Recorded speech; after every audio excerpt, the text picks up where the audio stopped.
Hello friends and welcome to the exams made simple. शुरू करते हैं 30 नवंबर 2023 का द हिंदू न्यूज़पेपर एनालिसिस। छोटी सी रिक्वेस्ट रहेगी कि वीडियो लाइक ज़रूर करिएगा, है ना। तो मैं कंटिन्यूशन में वीडियो वैसे ही बनाना शुरू कर चुका हूं, तो आप लोग अगर लाइक करें तो ज़्यादा बेहतर रहेगा। आप हमारे टेलीग्राम चैनल टेम्स IAS को भी ज्वाइन कर सकते हैं और हमारे इंस्टाग्राम पेज को भी ज्वाइन कर सकते हैं, नीचे लिंक है। लाइक ज़रूर करिएगा, शेयर ज़रूर करिएगा, उसमें स्ट्रेस दोबारा कर रहा हूँ, है ना, सो दैट हम दोबारा ट्रैक पर आ जाए, है ना। तो स्टार्ट करते हैं सबसे पहले सवालों के साथ जिनके जवाब आपको देने हैं। पहला सवाल है, consider the following statements about AstroSat. ये क्वेश्चन ऑलरेडी यूपीएससी ने पूछा हुआ है, बस स्टेटमेंट थोड़ा अलग होगा।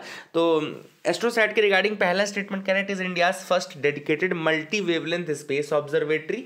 दूसरा स्टेटमेंट कह रहा है it is aimed at studying celestial sources in X-ray optical UV spectral band simultaneously. आपको बताना है कि दोनों में से कौन कौन से स्टेटमेंट्स, कितने नहीं, कौन कौन से स्टेटमेंट सही हैं। One only, two only, both या नन। आसान सवाल है, आई होप आप लोग कर पाएंगे। इसका जो करेक्ट आंसर है वो है बोथ 1 और 2, दोनों ही स्टेटमेंट सही हैं। इंडिया की पहली डेडिकेटेड मल्टी वेवलेंथ ऑब्जर्वेटरी है। अब मल्टी वेवलेंथ है तो ऑब्वियस सी बात है अलग अलग वेवलेंथ पे करेगी, तो एक्सरे पे भी करेगी, ऑप्टिकल में भी करेगी, यूवी स्पेक्ट्रल बैंड्स में भी करेगी, तो ये सारी चीज़ें सही है। दूसरा सवाल है अटलांटा बे। अटलांटा बे रिसेंटली न्यूज़ में था, आपको बताने कौन से ओशन में अटलांटा बे है। Options are Indian Ocean, B Arctic Ocean, C Atlantic Ocean या डी पैसिफिक ओशन। अच्छा सवाल है अटलांटा बे का ऊपर। ये इसका जो करेक्ट आंसर है वो है a Indian Ocean. Let me show you. तो ये देखिए द हिंदू की ही न्यूज़ थी, bulk cargo transshipment hub to be developed in Galathea Bay. ये 24 नवंबर 2023 की न्यूज़ थी। Galathea Bay in Andaman and Nicobar. तो अंडमान एंड निकोबार वाले पार्ट पे ही है ये। देखो यहाँ पे लोकेशन भी लिखी एग्जैक्टली। ये लोकेशन है डिगलीपुर अंडमान एंड निकोबार में है जगह।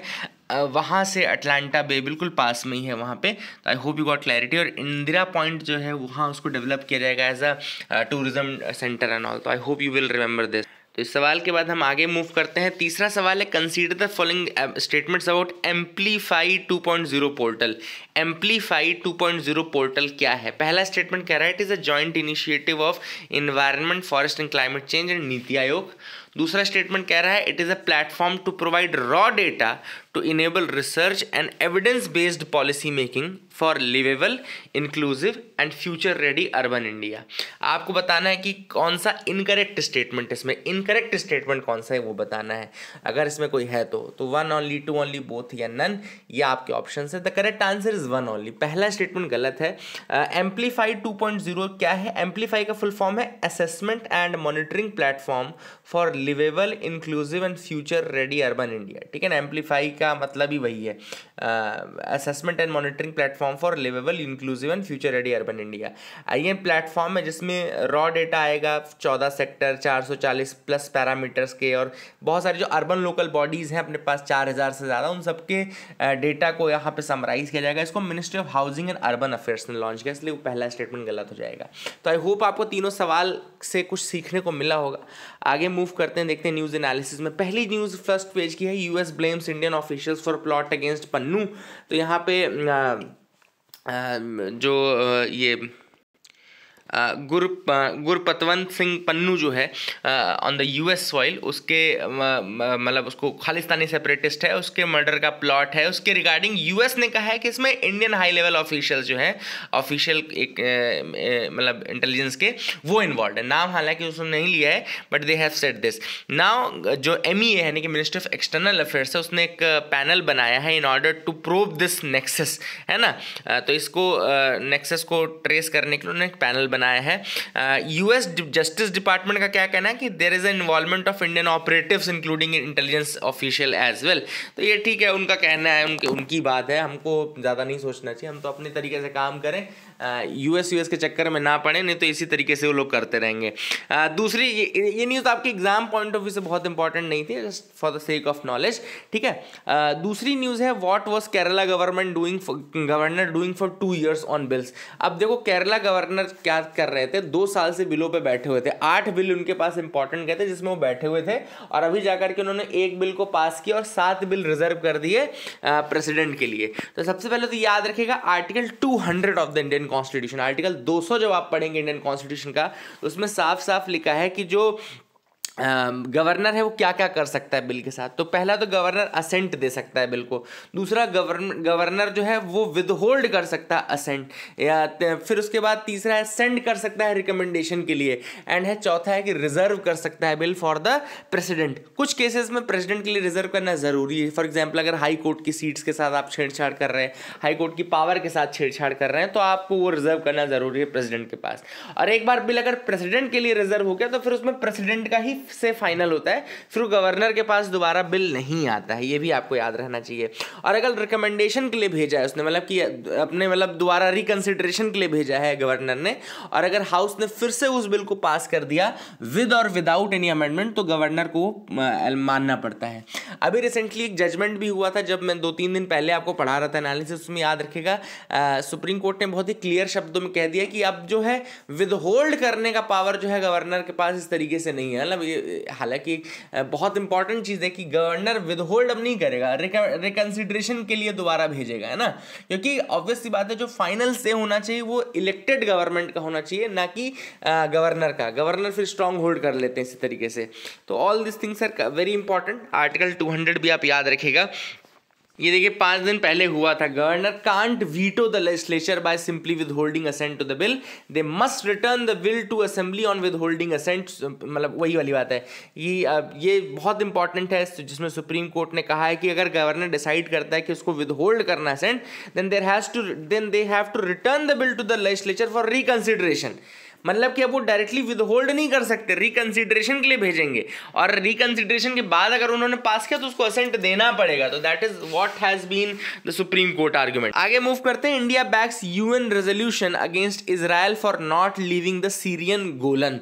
अब आप सबको पता है गोलन नाम की जो जगह है उसे गोलन हाइट्स बोलते हैं, सीरिया का पार्ट है, याद रखिएगा। सीरिया का हालांकि ये पार्ट है जियोग्राफिकली, लेकिन 1967 में जब वॉर हुआ था इजराइल के साथ, सीरिया और अदर अरब नेशंस का, तो सीरिया का ये जो गोलन हाइट्स वाला एरिया है इसको इजराइल ने फोर्सफुली ऑक्यूपाई कर लिया था, फोर्सेस ने ऑक्यूपाई कर लिया। जैसे पीओके ऑक्यूपाई कर लिया ना पाकिस्तान ने, वैसे ही इन्होंने ये ऑक्यूपाई कर लिया था, सीरिया ने, सीरिया का गोलन हाइट्स कर लिया था इजराइल ने। अभी रिसेंटली एक रेजोल्यूशन आया जिसमें कि सीरियन गोलन के रिगार्डिंग है कि क्यों उसको इजराइल खाली नहीं कर रहा है, तो उसमें इंडिया ने मतलब इजराइल के अगेंस्ट जाकर के वोटिंग की और फेवर ऑफ द रेजोल्यूशन में वोट किया। हालांकि Australia, Canada, Israel, UK and US ने वीटो की वोट अगेंस्ट किया, लेकिन इंडिया ने इनके फेवर में किया। ठीक है ना। तो मैं एक बार आपको मैप दिखा देता हूं गोलन हाइट्स की लोकेशन।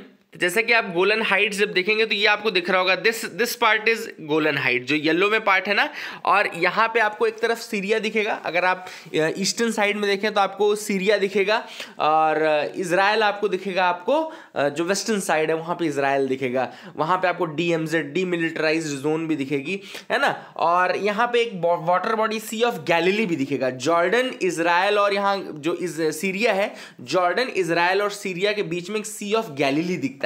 तो अगर आपसे पूछे कौन सी वाटर बॉडी है जो कि जॉर्डन, इजराइल और सीरिया के बीच में, तो सी ऑफ गैलीली है, याद रखिएगा, Sea of Galilee. That is very very important, I hope you will remember that as well. आगे मूव करते हैं। So now we can move ahead now, हम आगे बढ़ सकते हैं। देखते हैं और क्या इंपॉर्टेंट न्यूज़ आर्टिकल है जिनके बारे में हमको डिस्कस करना है। आप भी मेरे साथ आगे बढ़िए। जो भी मैं पढ़ा रहा हूँ उसके अलावा आपको कहीं और दिमाग नहीं लगाना है, सर नहीं पीटना है। जितना बता रहा हूँ सारी चीज़ें बताऊँगा। देखो एडिटोरियल भी बताता हूँ मैं और न्यूज़ भी बताता हूँ, लेकिन इसके बाद आप अलग से टाइम वेस्ट मत करिए, है ना। एनालिसिस करने का ऐसा नहीं कि 50 मिनट आप दोबारा पेपर पढ़ रहे, घंटा आप दोबारा कोई एनालिसिस देख रहे हैं, उससे फिर जो पूरा मोटिव है वो हमारा खत्म हो जाएगा, है ना। तो बिलीव इन मी, मैंने यूपीएससी दिया है, अच्छे से निकाला है, तो I know how to read the analysis, how to do the analysis. उसके अलावा आपको करने की जरूरत नहीं है। यहाँ पर एडिटोरियल में पहला जो एडिटोरियल हम डिस्कस करेंगे वह है social justice, sexual education, the need of our times. तो ऑथर ने यहाँ पे 2 मुद्दे उठाए। अगर आप टाइटल पढ़ें तो आपको समझ में आ जाएगा कि ऑथर ने 2 चीजें जो है वो पीक में उठाई है, सोशल जस्टिस की और सेक्सुअल एजुकेशन की। तो सबसे पहला बात है सोशल जस्टिस की बात करें तो सोशल जस्टिस में तो बहुत सारी चीजें आती है, जैसे सोसाइटी में इंक्लूसिवनेस हो, जेंडर पैरिटी हो, डिस्क्रिमिनेशन ना हो, कास्ट डिस्क्रिमिनेशन ना हो, ये सारी चीज़ें ही सोशल जस्टिस का हिस्सा है। तो ऑथर ने सबसे पहले बात की कि कहाँ पे मेन टारगेट हमको करने की ज़रूरत है। तो सोशल जस्टिस को अचीव करने के लिए जो ऑथर ने वे फॉरवर्ड बताया, तो सबसे इंपॉर्टेंट है कि चिल्ड्रन, जो यंग माइंड्स है हमारे, उनको वहाँ से ट्रेन करना आप शुरू करें बचपन से। क्रिटिकल ईयर्स जो उनके हैं वो स्कूलिंग के और जो घर में शिक्षा मिलती है वो हैं, तो वहाँ पर आप उनको टारगेट करें, वहाँ पर आप उनको एजुकेशन प्रोवाइड करें प्रॉपर। जब आप उनको एजुकेशन प्रोवाइड करेंगे तो ऑलरेडी उनको ये सारी चीज़ें पता चल जाएंगी, और उसके बाद आप उनके माइंड में इनकलकेट करने की कोशिश करें कि सोशल जस्टिस किस तरीके से अचीव किया जा सकता है। That will be a good strategy to do this, is what the author is saying, ठीक है ना। इम्पैथेटिक माइंडसेट डेवलप करो, सेंसिटाइजेशन बढ़ाओ, सेंसिटिव बनाओ एडोलसेंट को, यंग माइंड्स को, और उनको जो ग्रेविटी ऑफ द इशू है वो समझाओ। ये सारे इश्यूज ऑथर ने यहाँ पे दिए हैं। इसके अलावा ऑथर ने ये भी कहा है कि जो बच्चे हैं, जो एडोलसेंट है, यंग माइंड्स, उनको ये बताइए कि they can seek help. Seeking help is not a sign of weakness rather than it's a sign of intelligence, है ना। तो seeking help is not a sign of weakness. कई जगहों पे आपने देखा होगा कि कास्ट डिस्क्रिमिनेशन हो जाता है किसी के साथ, लेकिन वो बच्चा जो है या वो बहुत यंग एज में होने के कारण ये चीज़ समझ नहीं पाता है, किसी की हेल्प नहीं मांग पाता है, and that is what we have to make them aware about, है ना। हमको उनको बताना है कि आप इस तरीके से कर सकते हैं, ठीक है ना। तो all this things are important. इसके अलावा logical reasoning and critical thinking के ऊपर ऑथर ने कहा है कि भैया रिगरस ट्रेनिंग आप प्रोवाइड करिए logical reasoning and critical thinking के लिए, क्योंकि ये बहुत इंपॉर्टेंट है। अगर आप यंग माइंड्स में लॉजिकल रीजनिंग डेवलप कर सके तो बहुत सारी जो मतलब कहना चाहिए जो ऑर्थोडॉक्सीज हैं सोसाइटी की वो डेवलप नहीं होंगी उनके दिमाग में। तो दैट इज वेरी इंपॉर्टेंट। इसके अलावा ऑथर ने कहा टीचर का रोल सबसे अधिक इंपॉर्टेंट होता है ऐसे में, कि टीचर किस तरीके से सोशल जस्टिस के लिए इनेबल कर रहा है, जो उनके अपकमिंग स्टूडेंट्स हैं उनको किस तरीके से तैयार कर रहा है, प्रिपेयर कर रहा है। तो टीचर का रोल काफी इंपॉर्टेंट है। दूसरा ऑथर ने पॉइंट उठाया सेक्सुअल एजुकेशन का। ऑथर ने कहा कि सेक्सुअल एजुकेशन उतना ही इंपॉर्टेंट है जितना बाकी फॉर्म ऑफ एजुकेशन है, एंड इन सबसे इंपॉर्टेंट चीज़ है कि सेक्सुअल एजुकेशन जब आपको मिलेगा तो आपको समझ में आएगा कि क्या है रिस्पेक्ट टुवर्ड्स विमेन भी इसमें इंक्लूड होता है। इसमें कंसेंट बहुत इंपॉर्टेंट एक चीज़ होती है। सेक्सुअल एजुकेशन का मतलब ही क्या है कि आपको कंसेंट की वैल्यू पता चले। जैसे कहते हैं नो मीन्स नो, लेकिन है ना उसकी ना में ही उसकी हाँ है, पता नहीं क्या क्या चीज़ें गाने चलते रहते हैं बॉलीवुड के। तो ऑथर ने कहा कि consent is one of the most important thing, जो कि आपको सेक्सुअल एजुकेशन के अंतर्गत जाके पता चलती है ना। इसके अलावा ऑथर ने कहा है कि आप मतलब सेक्सुअल एब्यूज कैसे हो रहे हैं, कैसे उनसे बचा जाए, ये सारी चीज़ें आप पढ़ा सकते हैं। इसके अलावा रिसेंटली कलकत्ता हाई कोर्ट ने एक जजमेंट भी दिया जिसमें उन्होंने कहा कि children have the right to access sexual education and sexual and reproductive health services. तो प्रॉपरली ये सारी चीज़ें उनके लिए अवेलेबल होनी चाहिए। This is what the author says, है ना। एंड ऑथर ने ये भी कहा कि जिन बच्चों को सेक्सुअल एजुकेशन होता है उनका फर्स्ट सेक्सुअल इंटरकोर्स काफ़ी डिले हो जाता है। मतलब that is a beauty of this thing कि आपको इंटेलिजेंट भी बना रही है ना। नहीं तो अगर आपको नॉलेज नहीं है तो सम आजकल आपने देखा होगा 14, 15 ईयर्स की एज में भी कई बार ऐसे स्कूल के बच्चे हैं जो मतलब इंटरकोर्स में इन्वॉल्व हो जाते हैं। That is not a right thing to do, है ना। There should be a particular there is a proper age for that. And वही चीज़ ऑथर ने यहाँ पे हाईलाइट की है कि अगर आपको सेक्सुअल एजुकेशन है का नॉलेज है तो डेफिनेटली वो चीज़ आपकी डिले हो जाती है, आपको पता रहता है कि कब हमको राइट टाइम है to get involved in all these things. तो ऑथर ने कहा सेक्सुअल एजुकेशन काफ़ी इंपॉर्टेंट है। And these are the two highlights issues that have been highlighted by the author in this article. दूसरा जो आर्टिकल है वो है विमेन्स पॉलिटिकल एम्पावरमेंट, मोर टॉक लेस एक्शन। अब ये क्यों है मैं आपको बता दूं। सबसे पहले ऑथर ने कहा कि विमेन का अगर पॉलिटिकल एम्पावरमेंट आपको करना है, बहुत अच्छे शब्दों में बता रहा हूँ, आप लोग इसको नोट्स, जब मैं जैसे देखो मैं बता रहा हूँ कोई चीज़, आप नोट्स कैसे बनाएंगे, कई लोग पूछते हैं।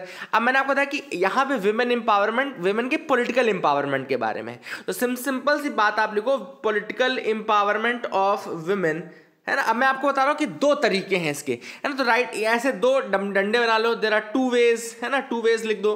फर्स्ट करके लिखो कि पहला तरीका है कि या तो आप सीट्स रिजर्व कर दो, है ना।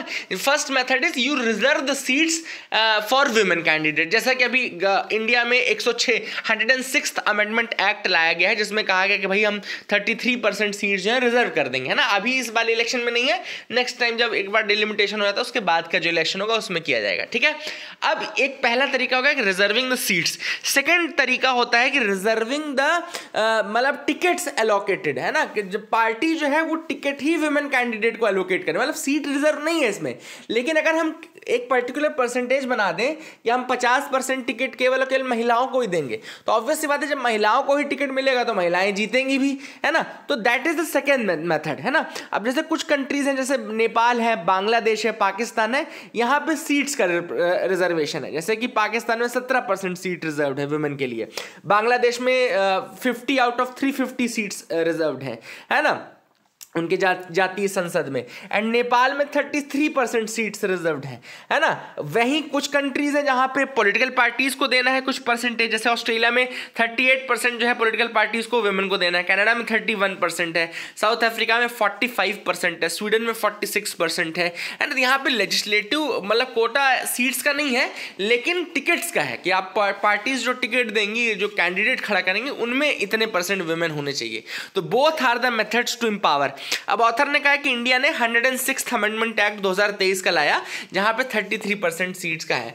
लेकिन अब ठीक है आपने ऑन पेपर ये चीज कर दिया, अमेंडमेंट ला दिया, एक्ट ला दिया और एक रूल लॉ बना दिया।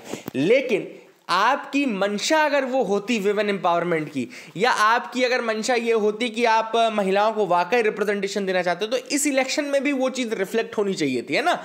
हालांकि रिजर्वेशन का फंडा इस बार नहीं है, लेकिन रिफ्लेक्ट होनी चाहिए थी। तो ऑथर ने वही कहा कि वो चीज़ रिफ्लेक्ट नहीं हो रही है, क्योंकि जो पार्टीज हैं अलग अलग स्टेट्स में हमने देखा है, तो 15% भी ऐसा नहीं है कि उन्होंने वुमेन कैंडिडेट्स को खड़ा किया हो, है ना। तो दैट इज द थिंग कि आपकी जो मतलब जो there is a mismatch in your words and your actions, है ना। एक तरफ आप एक्ट लेके आ रहे हो, आप एक्ट ला भी चुके हो, लेकिन अभी भी आपके दिमाग में वो चीज़ मतलब आप उसके प्रिंसिपल को वैल्यू नहीं करते हो। हालांकि वो एक्ट आपने जरूर लाया है, but you do not value that principle. यही चीज़ ऑथर ने यहाँ पे उठाई है। तो I hope you got clarity regarding that. आपको समझ में आ गया होगा। आगे मूव करते हैं। Understanding rat hole mining. पहला तो मैं क्लियर कर बता दूं कि रैट होल माइनिंग 2014 में एनजीटी ने बैन कर दी थी, ठीक है ना। रैट होल माइनिंग में क्या होता है कि बहुत छोटे छोटे बरोज बनाए जाते हैं। Let me tell you, there are 2 types of mining जो कि यहाँ पे डिस्क्राइब की गई हैं। एक है रैट होल माइनिंग, याद रखिएगा रैट होल माइनिंग क्या है, 2014 में एनजीटी ने बैन कर दी थी।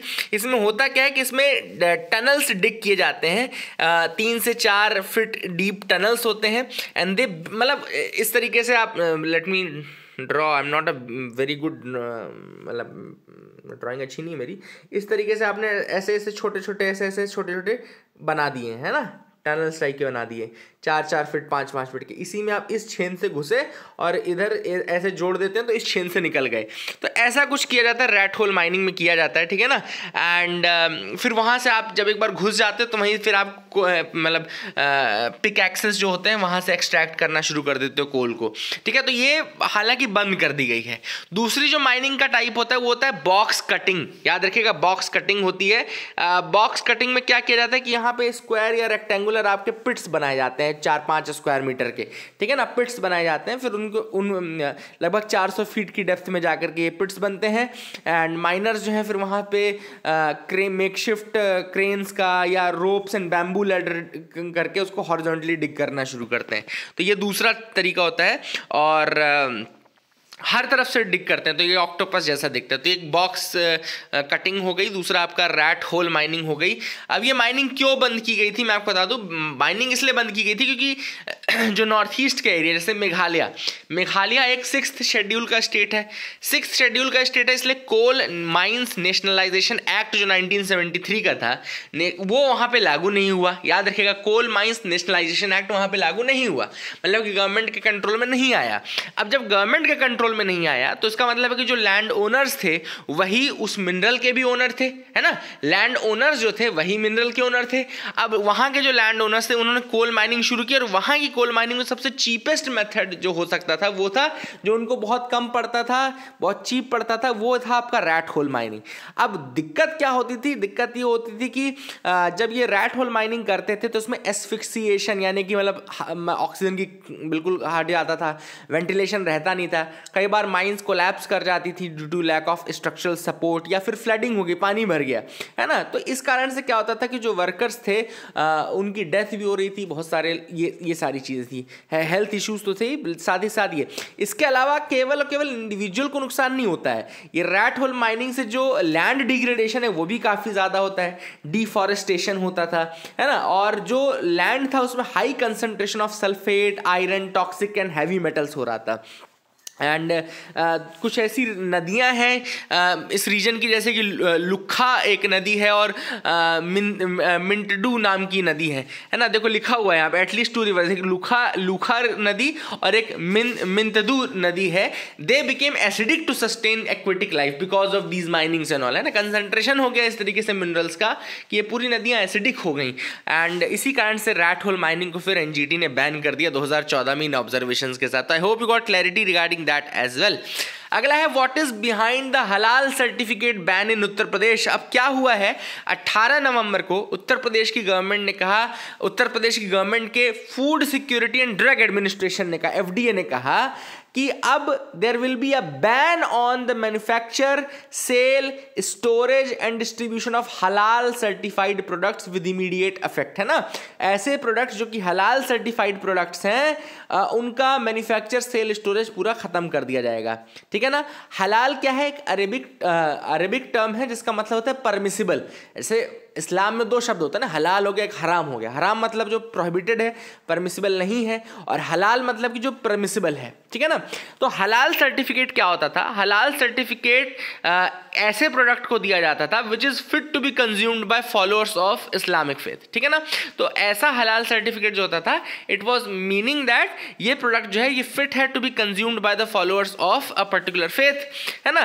And it is particularly relevant for meat items and all. Meat items के लिए काफ़ी रेलिवेंट है, ईटिंग उसके लिए, क्योंकि कई चीज़ें हलाल है, कई चीज़ें हराम है। अब ऐसा ना हो कि कोई मतलब हलाल सर्टिफिकेट में मतलब उसकी क्वालिटी को जस्टिफाई करता था क्या ये, yes it is fit to be consumed by the followers of this faith, ठीक है ना। अब अभी ये बैन क्यों कर दिया गया है, व्हाई इज इट बैन? तो इसका रीज़न ये था कि कई मैन्युफैक्चरर्स जो थे, कई जो सप्लायर्स थे, वो forged certificates, they were using forged certificates, they were issuing forged certificates, मतलब not the accurate ones, forged certificates वो निकाल रहे थे to increase their sale among a certain community, अपनी सेल्स को बढ़ाने के लिए among particular community, and they in this process violated the public trust. Social animosity बढ़ रही थी और पब्लिक ट्रस्ट घट रहा था, एंड इसी कारण से गवर्नमेंट ने क्या किया कि हलाल सर्टिफिकेट्स का वही बंद कर दिया कि अब ऐसा कोई सर्टिफिकेट और ये सब नहीं जाएगा। हालांकि हलाल सर्टिफिकेट इशू कैसे होता है मैं आपको बता दूं। Halal certificates are issued by the Jamiat Ulama e Hind halal unit. तो जामियात उलामा ए हिंद की हलाल यूनिट जो है वो निकालती है, एंड हलाल शरीयत इस्लामिक लॉ बोर्ड, है ना, ये दोनों मिलके निकालते हैं। The both of whom have been cleared by the national accreditation board for certification bodies. तो जो हमारा national accreditation board for certification bodies है उसने दोनों को अप्रूव किया हुआ है, जामियात उलामा ए हिंद, दूसरा आपका हलाल शरीयत इस्लामिक लॉ बोर्ड, है ना। तो ये एक इंपॉर्टेंट चीज़ है जो आपको पता होनी चाहिए। Hope you got clarity regarding that as well, आपको समझ में आ गया होगा। अब देखते हैं क्या होता है इसके बाद, आगे मूव करते हैं। यहाँ लिखे unemployment rate in urban areas has came down. यहाँ पे ये तो चलो बदलता रहता है, फैक्ट डेटा है, इतना कोई इंपॉर्टेंट नहीं है। आंसर राइटिंग में ज़रूर आप इसका कोट कर सकते हैं। वैसे इसमें याद रखिएगा सर्वे किया गया है, पीरियोडिक लेबर फोर्स सर्वे होता है, जो कंडक्ट कौन करता है? National Sample Survey Organisation NSSO करती है। तो ये आप ज़रूर लिख लीजिए कि पीरियोडिक लेबर फोर्स सर्वे जो कंडक्ट होता है कौन करता है? नेशनल सैंपल सर्वे ऑर्गेनाइजेशन करती है। तो ये एक इंपॉर्टेंट चीज़ है जो आप याद रख सकते हैं। ये एडिटोरियल है, आर्टिकल है जो कि प्राइम मिनिस्टर नरेंद्र मोदी जी ने लिखा है। तो मैं आपको बता दूं कि लगभग 1 साल हो चुके हैं G20 की प्रेसिडेंसी में। सो 1 साल हो गए हैं G20 प्रेसिडेंसी में। इस बार की थीम जो थी, आपको पता है इंडिया इस बार प्रेसिडेंट था, द थीम वाज वसुधैव कुटुंबकम, यानी one earth one family and one future. And इसमें क्या क्या चीज़ें हमने इस 1 साल के दौरान की है, उस सारी चीज़ों का व्याख्या किया गया इस आर्टिकल में। तो सबसे पहले ऑथर ने कहा कि G20 प्रेसिडेंसी के अंतर्गत हमने New Delhi leaders declaration summit, हमने New Delhi leaders declaration sign करवाया, जिसमें सारे G20 मेंबर्स ने यूनानिमसली उसको एक्सेप्ट किया, है ना। जबकि उसमें यूक्रेन का इशू चल रहा था, इजराइल का इशू चल रहा था, स्टिल G20 प्रेसिडेंसी के अंदर हमने New Delhi leaders declaration sign करवा लिया। तो इट वाज अ टेस्टिमनी कि हमने अच्छा काम किया है। दूसरा है अफ्रीकन यूनियन को एक permanent member of the G20 के रूप में हमने इंक्लूड करने में मतलब सफलता अर्जित की। Inclusion of African Union as a permanent member of G20, जिसमें आपको पता है अफ्रीकन यूनियन 55 नेशन का ग्रुप है और 80% ऑफ द मतलब वहाँ मतलब जो पूरा अफ्रीकन कॉन्टिनेंट है वहाँ उसको रिप्रेजेंट करता है वो। तो that is a beauty of this summit again. Third, इन्होंने कहा कि voice of the global south summit, ये भी 2 एडिशन इसके इंडिया ने होल्ड किए इसी प्रेसिडेंसी के दौरान। Voice of the global south summit, है ना, तो काफ़ी इंपॉर्टेंट था ये भी। तो ये जो voice of the global south है, इसने काफ़ी ज़्यादा हेराल्ड किया इस आइडिया को, जो कि मल्टीलेटरलिज्म को प्रमोट करने वाला आइडिया है, ठीक है ना। तो इंडिया ने एक तरीके से ग्लोबल साउथ को मेन स्ट्रीम कर दिया इस चीज़ के द्वारा। इसके अलावा ऑथर ने जो पॉइंट बताया वो ये है कि हमने मतलब जो हमारे यहाँ पे let me tell you this global biofuel alliance के बारे में ऑथर ने कहा कि हमने किस तरीके से ग्लोबल बायोफ्यूल अलायंस में अपना वो दिखाया। मैं आपको बता दूं कि ग्लोबल बायोफ्यूल अलायंस एक इंडिया लेड इनिशिएटिव है, जिसमें इन्होंने कहा कि alliance of governments, international organisations and industry should be there to facilitate the adoption of biofuels. Biofuels को अडॉप्ट करने के लिए ये अलायंस होना चाहिए, ठीक है ना। एंड इसमें total 19 countries, 12 international organisation have so far agreed to join. India, Brazil, US जो थे वो फाउंडिंग मेंबर्स थे इस अलायंस के। इंडिया, ब्राज़ील एंड यूएस, ठीक है, याद रखेगा। इसके अलावा ऑथर ने कहा कि की एरिया एक और था डिजिटल पब्लिक इंफ्रास्ट्रक्चर, जिसमें इंडिया ने काफ़ी ज़्यादा मतलब इंडिया को मतलब कमेमोरेशंस का भी काफ़ी ज़्यादा मिले हैं और इंडिया ने काफ़ी अच्छा काम भी किया है। यूपीआई हो गया, आधार हो गया, डिजी लॉकर हो गया, इन सबको हमने ग्लोबल एग्जाम्पल के रूप में सेट किया। That is again a beauty of this, ठीक है। देन ऑथर ने कहा है कि हमने विमेन रिजर्वेशन बिल 2023 को पास करवाया, जिसमें 33% रिजर्वेशन दिया।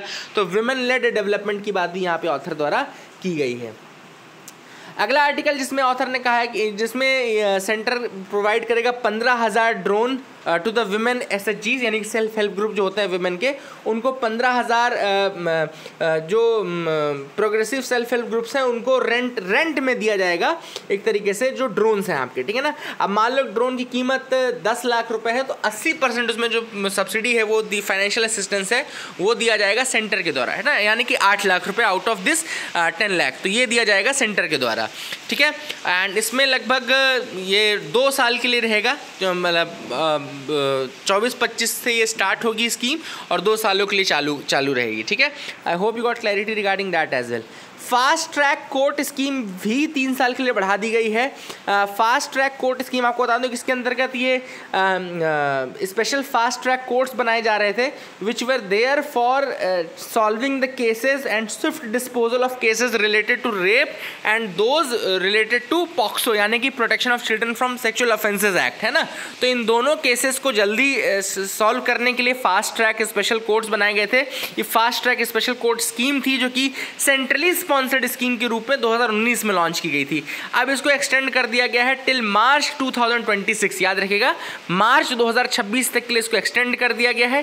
2019 में इसको स्टार्ट किया गया था as a centrally sponsored scheme, that is one thing you have to remember as well, है ना। और इसका सेंटर का जो शेयर रहेगा, इसमें जो बजटरी एलोकेशन में सेंटर का जो शेयर रहेगा वो निर्भया फंड से आएगा। सेंट्रली स्पॉन्सर्ड स्कीम है, याद रखिएगा। सेंट्रली स्पॉन्सर्ड में कितने परसेंटेज स्टेट शेयर स्टेट और सेंटर शेयर करते हैं, आप मुझे कमेंट सेक्शन में लिख करके बताइएगा, ठीक है ना। आगे मूव करते हैं, Sri Lanka reaches deal with India and Paris club on the debt plan. तो श्रीलंका में आप सबको पता है इकोनॉमिक क्राइसिस चल रहा है, तो अभी उन्होंने एक डेट प्लान में एग्रीमेंट ले लिया है with the Paris club and India. Paris club क्या है मैं आपको बता दूं, पेरिस क्लब एक ग्रुप ऑफ इनफॉर्मल ग्रुप है वेस्टर्न क्रेडिटर कंट्रीज का। वेस्टर्न क्रेडिटर मतलब वेस्टर्न कंट्रीज जो कि क्रेडिट दें, है ना, मतलब मजबूरी के समय जो आपको पैसा दें, वेस्टर्न क्रेडिटर्स। ये 1956 में बना था अर्जेंटीना में, है ना, एंड पेरिस क्लब इसका नाम दिया गया है। It describes itself as a forum where official creditors meet to solve the payment difficulties faced by the debtor countries. जो डेट लेने वाली कंट्रीज है उनकी पेमेंट डिफिकल्टीज को डिस्कस करता है पेरिस क्लब, फिर उसके बेसिस पे अरेंजमेंट करता है, या तो खुद प्रोवाइड करेगा या IMF जैसी बॉडीज से प्रोवाइड करवाएगा, है ना। लगभग इसमें आई थिंक 22 मेंबर्स हैं, 22 मेंबर्स आर देयर। मेंबर्स हैं Australia, Austria, Belgium, Canada, Denmark, Finland, France, Germany, Ireland, Israel, Japan, Netherland, Norway, Russia, South Korea, Spain, Sweden, Switzerland, United Kingdom, United States. India member नहीं है Paris club का, फंसिएगा नहीं। All 22 members are part of OECD के ही members हैं, 22 के 22 ही है ना। तो ये भी एक इंपॉर्टेंट फैक्ट है जो आप याद रख सकते हैं। तो that is the second thing which is important. आगे मूव करते हैं, government paves the way for 16th finance panel. तो 16th फिनेंस पैनल के लिए गवर्नमेंट ने मतलब टर्म्स ऑफ रेफरेंस बना दिया फिनेंस कमीशन के लिए। फिनेंस कमीशन आपको पता है आर्टिकल 280 के अंतर्गत एक कॉन्स्टिट्यूशनल बॉडी जिसको प्रेसिडेंट सेटअप करता है, और फिर उसके अकॉर्डिंग वो बताता है कि कितने % सेंटर स्टेट्स को शेयर करेगा। मतलब कि अगर 100 रुपये मिल रहा है सेंटर को टैक्सेस के रूप में, तो 100 रुपये में से कितने % जो रुपए हैं जो कि स्टेट्स में शेयर होने चाहिए। अभी जो फॉर्मूला था लगभग 42% के आसपास का फॉर्मूला, मैं I am not telling you the exact amount, 42% के आसपास का है ना, कि अगर 100 रुपये मिलते हैं सेंटर को तो उसमें से 40-42 रुपये वो दे देता है स्टेट्स को, सारे स्टेट्स को, है ना। तो अब इस बार टर्म्स ऑफ रेफरेंस बना दिए गए, जिसमें एक तो पहला इशू तो यही रहेगा, प्रोसीड्स कितने रहेंगे, कितना जाएगा, है ना। देन सेकंड इशू जो उठाया गया है कि कंसोलिडेटेड फंड ऑफ स्टेट से कितना पैसा पंचायत एंड लोकल बॉडीज को जाएगा। ये भी क्योंकि आपको पता है कि लोकल बॉडीज की जो वर्किंग है उसमें फाइनेंस की सबसे अधिक कमी होती है, तो इस बार शायद फाइनेंस कमीशन ये भी बताएगा कि वहाँ पे जो लोकल लेवल पे कितना कंसोलिडेटेड फंड ऑफ स्टेट से कितना ट्रांसमिशन होना चाहिए towards that those local bodies and all, ठीक है ना। इसके अलावा फाइनेंसिंग डिजास्टर मैनेजमेंट इनिशिएटिव्स, ये भी एक इशू है कि डिजास्टर मैनेजमेंट इनिशिएटिव्स में कितना फाइनेंस कैसे जाना चाहिए, उसके लिए भी कुछ बनाए जाएंगे प्रॉपर चीज़ें। I hope you got clarity regarding that as well.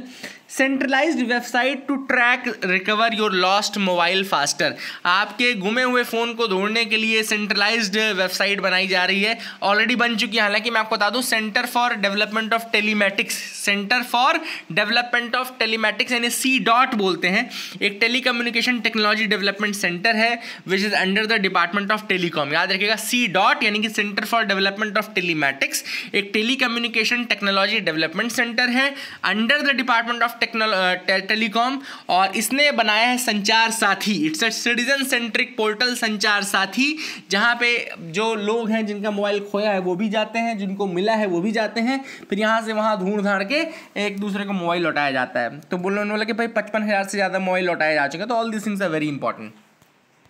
आगे मूव करते हैं, लास्ट पेज पे आते हैं। लास्ट पेज में सबसे अच्छा आर्टिकल है COP28 का, इसके एम्स क्या क्या रहेंगे एक समरी में आपको पता चल जाएगा। मैं आपको बता देता हूँ। पहला पॉइंट है ग्लोबल स्टॉक टेक, कल भी मैंने आपको बताया था। ग्लोबल स्टॉक टेक क्या होता है? पीरियोडिक रिव्यू है जो कि कंट्रीज करेंगी ये देखने के लिए कि ग्रीन हाउस गैस एमिशन में कितनी कमी आई है, और हम 2% का जो टारगेट हमने सेट किया था to the end of this century वो पॉसिबल है या नहीं है, उसमें हम कितने पास हैं, कितने दूर हैं। दूसरा जो इस ऑथर ने कहा है कि इस बार मुद्दा उठाया जाएगा फूड सिस्टम्स के रिगार्डिंग। COP28 में UAE फूड सिस्टम्स के रिगार्डिंग, फूड सिस्टम्स का क्या रोल है in achieving the targets for Paris agreement, वो उठाया जाएगा। तीसरा जो ऑथर ने पॉइंट उठाया वो है लॉस एंड डैमेज फंड का, जो मैंने आपको ऑलरेडी बताया कि लॉस एंड डैमेज फंड के बारे में कि इसका फाइनेंशियल मैकेनिज्म कैसा होगा और कितना पैसा कैसे जाएगा, फाइनेंशियल डिटेल्स फाइनलाइज की जाएंगी। चौथा है जो $200 बिलियन का हर साल के लिए फंड बनाना था, है ना, कंट्रीज की नीड के, जो डेवलपिंग कंट्रीज उनको फाइनेंशियल सपोर्ट देना था $200 बिलियन एवरी ईयर बाय 2030, तो उसके रिगार्डिंग भी प्रोविजंस की बात की जाएगी, कैपेसिटी बिल्डिंग की बात की जाएगी। इसके अलावा फॉसिल फ्यूल्स को फेज आउट करने के लिए एक स्ट्रॉन्ग लैंग्वेज में मतलब समझाइश दी जाएगी, और रिन्यूएबल एनर्जी की कैपेसिटी बढ़ाने के लिए भी यहाँ पे बातचीत होगी। तो ये 6 मुद्दे हैं जो कि उठाए जाएंगे। I hope you got clarity. That is it for the day. Keep loving us, keep sharing us. Thank you and have a nice day.